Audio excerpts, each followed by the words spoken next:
This is a topic that I've wanted to address for a long time, but have put off because it's one of those polarizing issues that we just can't seem to gain any common ground on.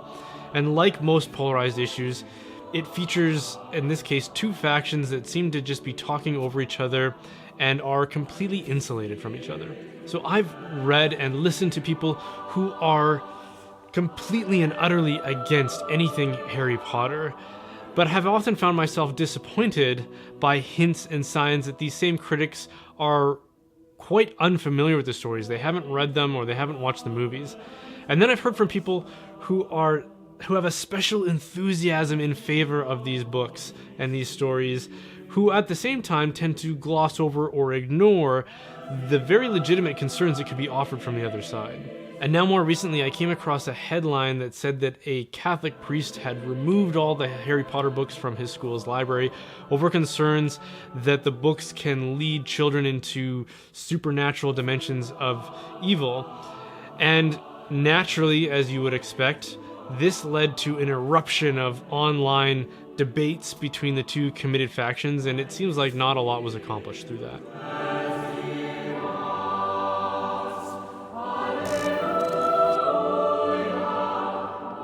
I want to start by trying to compose an argument against the Harry Potter books in a succinct way, because I haven't really seen this done. I've seen a lot of false equivalencies and even other kinds of fallacious arguments used against the stories, and again, often from sources who aren't familiar with the stories themselves. So how's this for an argument? The Harry Potter books draw influence from and implicitly endorse elements of pagan folklore and belief. Pagan notions of spirituality and the supernatural are incompatible with Christian notions of these same things.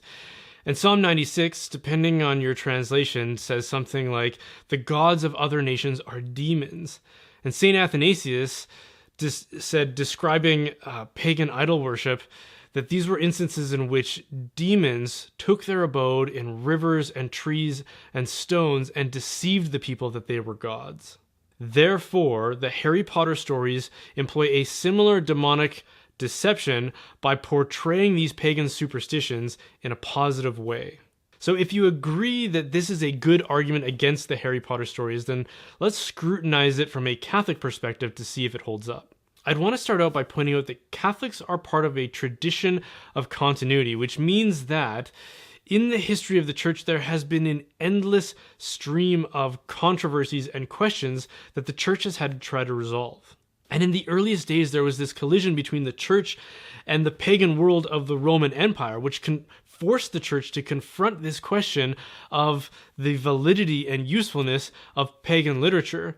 And Tertullian, who was an early church father and one of the first theologians of the church, famously asked, "What has Athens to do with Jerusalem?" By that, he was asking, what good are pagan systems of thought, like philosophy and the literature that encourages it, when we have the scriptures and the revelation of God that comes through the person of Jesus? And in asking that question, it was often interpreted that he was condemning those same pagan influences in favor of a merely faith-based interpretation of the world and what some understand to be fideism. Now, fideism was rejected by the Catholic Church, but it did gain a lot of assent in the Protestant Reformation, especially in opposition to the tradition of Catholic scholasticism. And Martin Luther famously said something like, reason is a whore. It is the greatest enemy that the faith has. But this is not the Catholic intellectual tradition, and it's not the tradition of the Church Fathers like St. Justin Martyr and St. Augustine of Hippo, who were heavily immersed in this Greco-Roman tradition of reason and philosophy, and who drew heavily from a Platonic school of thought. And for anyone who's ever read Plato, you'll know that there are all kinds of things that could be said to be incompatible with Christian morality and theology. For example, in Plato's Symposium, which is a Socratic dialogue, there are depictions of homosexuality and even pederasty, as well as pious deference shown towards the gods of ancient Greece. And yet, Plato's writing was massively influential on the early church and the church fathers. Just Google Neoplatonism and Christianity to see what I mean by that. One of the best treatments of this question comes from another church father, St. Basil the Great, in his Address to Young Men on Greek Literature. I think that's what it's called. You can Google that, and I would encourage you to read it. But in it, he basically argues that young Christians should read Greek texts in anticipation and in their formation to prepare to read Scripture and theology. He says that we should take what is good in these texts and synthesize those things and then ignore what isn't good, especially insofar as they promote virtue. And this wasn't just in the philosophical writings, but also in the epics and the poetry and the fiction. And these texts would have been used in an academic setting with a very young audience. So to say that Harry Potter is different because it is aimed at a young audience doesn't really refute this same point that St. Basil is making. One thing that bugs me is when we as Catholics get into these debates that were resolved a long time ago, as if Arianism and Pelagianism weren't figured out in the early days of the church, so we need to jump onto Twitter and hold our own virtual councils to figure out the truth of it.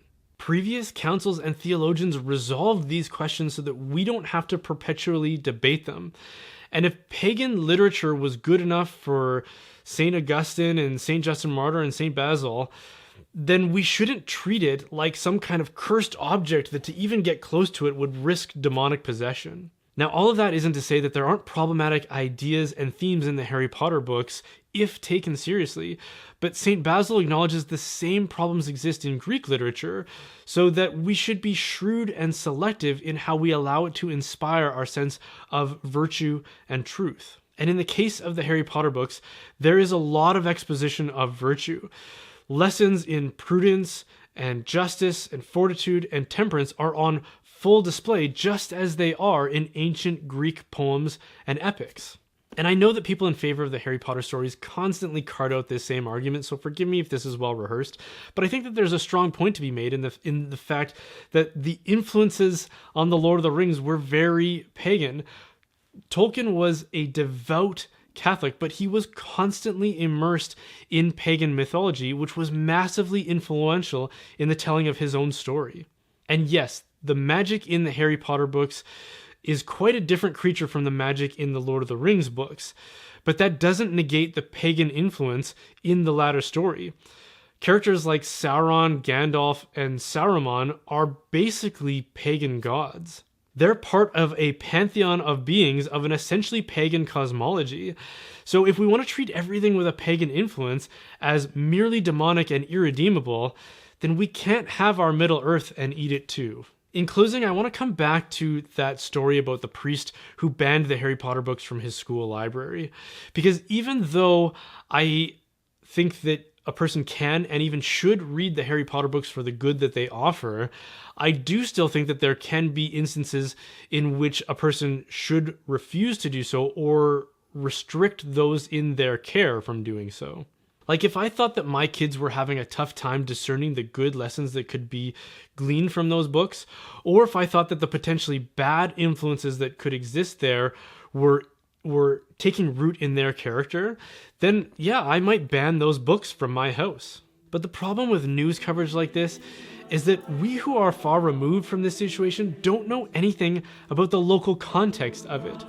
We want to take a specific and local situation as an occasion to debate the universal principles. And that's fine, but it doesn't give us who are removed from that situation the right to impose those universal principles on a teacher or a priest or a parent in the specific application of those principles. In cases like that, subsidiarity should win the day. Thank you so much for watching that, you guys. If you enjoyed this video, then please consider subscribing and hitting that bell if you're on YouTube, or just liking and following from wherever you are and wherever you happen to be watching this from. And if you want to support the making of these videos, then please consider supporting my work as a digital media and marketing expert. My company, Holdsworth Design, is a branding and communications company that specializes in web design and logo and branding, graphic design, videography, and communications and marketing strategy.